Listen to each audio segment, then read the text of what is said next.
Bababa na. Bababa na. Punta na lang kasi bababa yung ulam eh.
Static.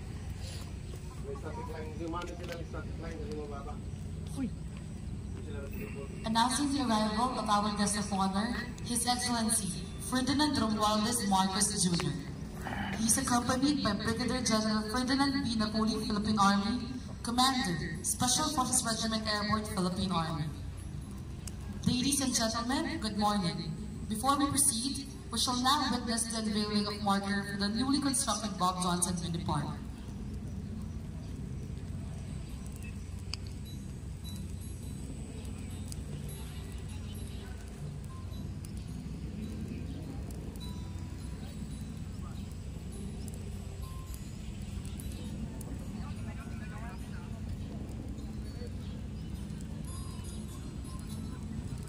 Thank you, sirs.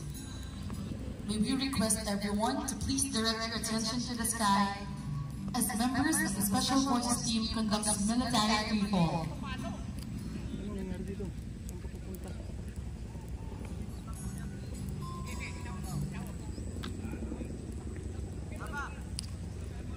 Military freefall is a technique used by Special Operations Forces to infiltrate behind enemy lines.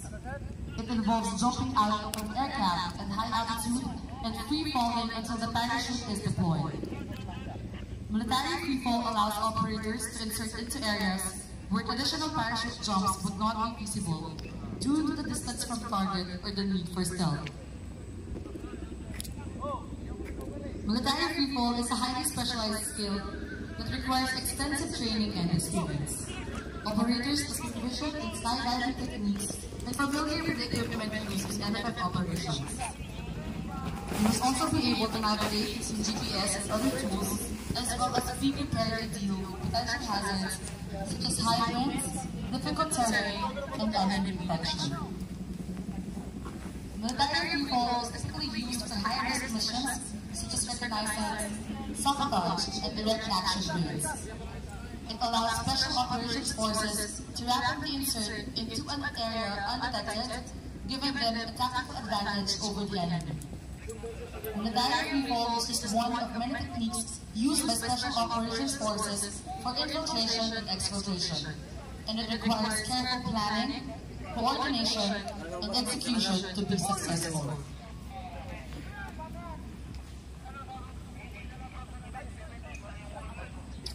Overall, the tactical deployment of military freefall requires careful planning, specialized equipment, highly trained personnel, operational security, and risk management. When executed properly, military freefall can provide a highly effective means of infiltrating enemy territory and conducting special operations missions.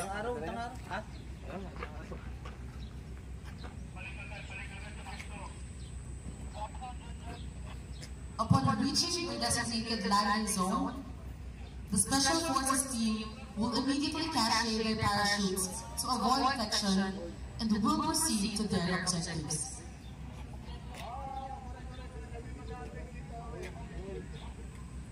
Mr. President, what you are witnessing is a military freefall operation conducted by the members of the 32 Vessels Company. Sir, I am Captain Mercedes Nagarada, the company commander of the 32 Vessels Company, and I am honored to brief you on today's capability demonstration. To brief you on today's capability demonstration, may I request your attention to this screen?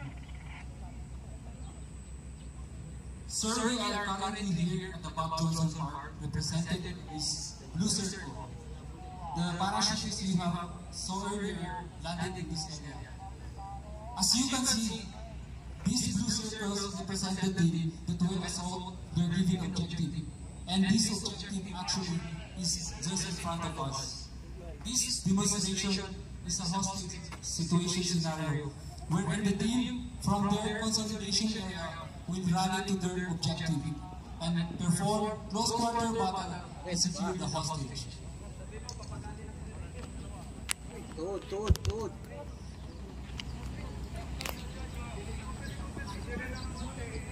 yun.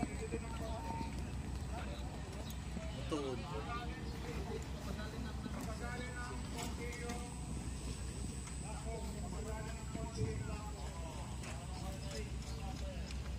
Bali yung tuod. Bali yung tuod.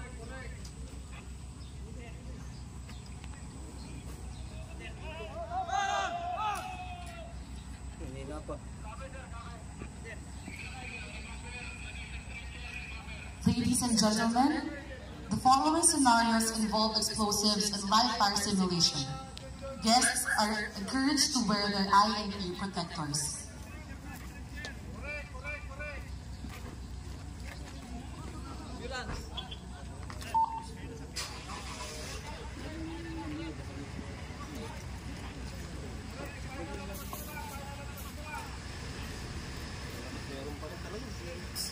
Kita,